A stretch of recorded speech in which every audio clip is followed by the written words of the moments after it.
जय श्री राधा रानी सरकार की, जय श्री कृष्ण भगवान की। मंदिर शिव बंसी वाले महात्मा यूट्यूब चैनल की ओर से हम आप सभी भक्तों का हार्दिक अभिनंदन करते हैं।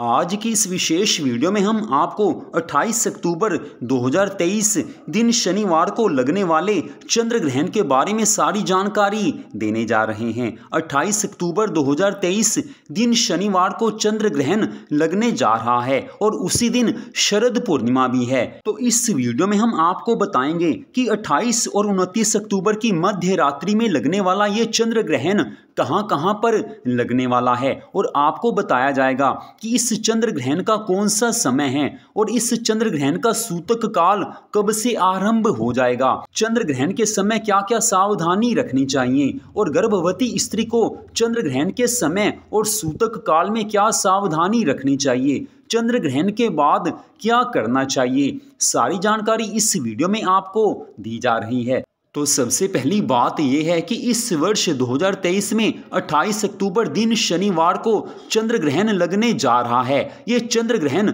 खंडग्रास चंद्र ग्रहण है और 28 और 29 अक्टूबर की मध्य रात्रि में ये चंद्र ग्रहण लगने जा रहा है। ये चंद्र ग्रहण भारत में लगने वाला है और ये चंद्र ग्रहण भारत के अतिरिक्त ऑस्ट्रेलिया, संपूर्ण एशिया, यूरोप, अफ्रीका, दक्षिणी पूर्वी अमेरिका, उत्तरी अमेरिका के उत्तरी पूर्वी क्षेत्र, हिंद महासागर, दक्षिणी प्रशांत महासागर में दिखाई देगा।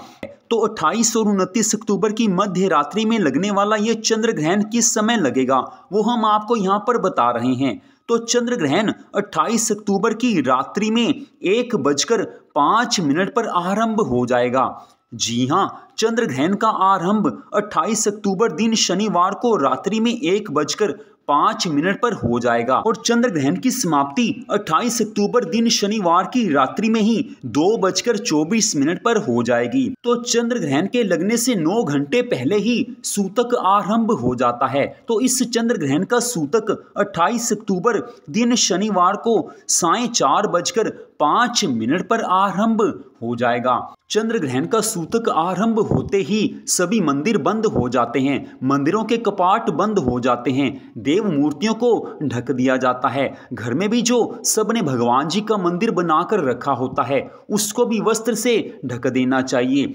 सूतक आरंभ होने के बाद और चंद्र ग्रहण की समाप्ति के समय तक किसी भी देव मूर्ति को स्पर्श नहीं करना चाहिए, किसी भी धार्मिक वस्तु को स्पर्श नहीं करना चाहिए। तो अब बात आती है कि चंद्र ग्रहण के आरंभ होने से पहले ही घर में जो खाने पीने की वस्तुएं जैसे दूध, दही, अचार, चटनी, मुरब्बा या ऐसा ही कुछ और खाने पीने वाला सामान होता है उसमें तुलसी जी के पत्ते डाल देने चाहिए। खाने पीने की जिन वस्तुओं में तुलसी पत्र डाल दिए जाते हैं वो दूषित नहीं होती, लेकिन जिसमें तुलसी पत्र नहीं डाले जाते वो खाने योग्य नहीं रहती, उसके ऊपर ग्रहण का असर हो जाता है। इसलिए खाने पीने की सब वस्तुओं में तुलसी पत्र ग्रहण काल आरंभ होने से पहले ही डाल देने चाहिए। अगली बात, अगर आपके घर में तुलसी पत्र नहीं है और आपको आसपास भी तुलसी पत्र नहीं मिलते तो आप उसकी जगह कुशा भी डाल सकते हैं, अर्थात आप हरी घास भी डाल सकते हैं। उसे धोकर आप खाने पीने की वस्तुओं में डाल दीजिए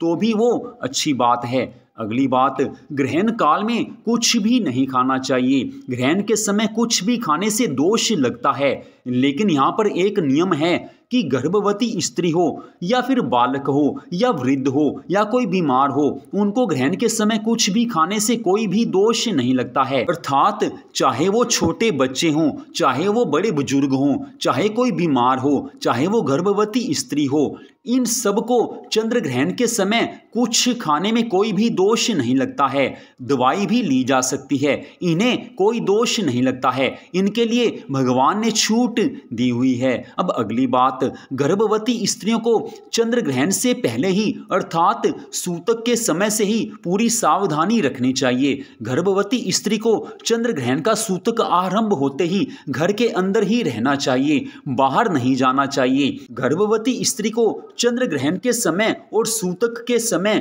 कोई भी नुकीली चीज जैसे चाकू, कैंची आदि का प्रयोग नहीं करना चाहिए। इन चीजों से बचना चाहिए, नहीं तो गर्भ में जो शिशु पल रहा होता है उस पर नकारात्मक प्रभाव पड़ता है। इसलिए ये सावधानी गर्भवती स्त्री को अवश्य रखनी चाहिए। अब अगली बात, चंद्र ग्रहण का सूतक आरंभ होने से लेकर चंद्र ग्रहण के समय तक भगवान जी के मंगलमय नामों का जाप आप करते रहिए। इससे भगवान की बड़ी ज्यादा कृपा मिलती है और ग्रहण का कोई भी असर नहीं होता।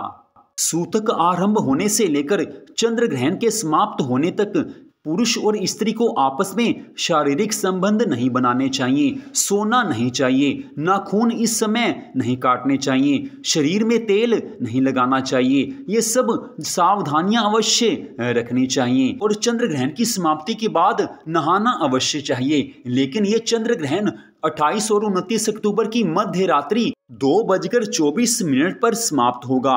इस कारण मध्य रात्रि में तो नहाना लगभग असंभव ही है। तो सुबह आप जब नहाएं तो उस समय आप कोशिश ये करें कि नहाने के जल में थोड़ा सा गंगा जल मिला लीजिए। इससे भगवान की बड़ी ज़्यादा कृपा मिलती है। और सुबह आप घर में जो गंगा जल है उसे घर में अलग अलग स्थानों पर छिड़क दीजिए। इससे सारा घर शुद्ध हो जाता है, वातावरण शुद्ध हो जाता है। तो इन चीज़ों का ध्यान आपने चंद्र ग्रहण के समय में रखना है।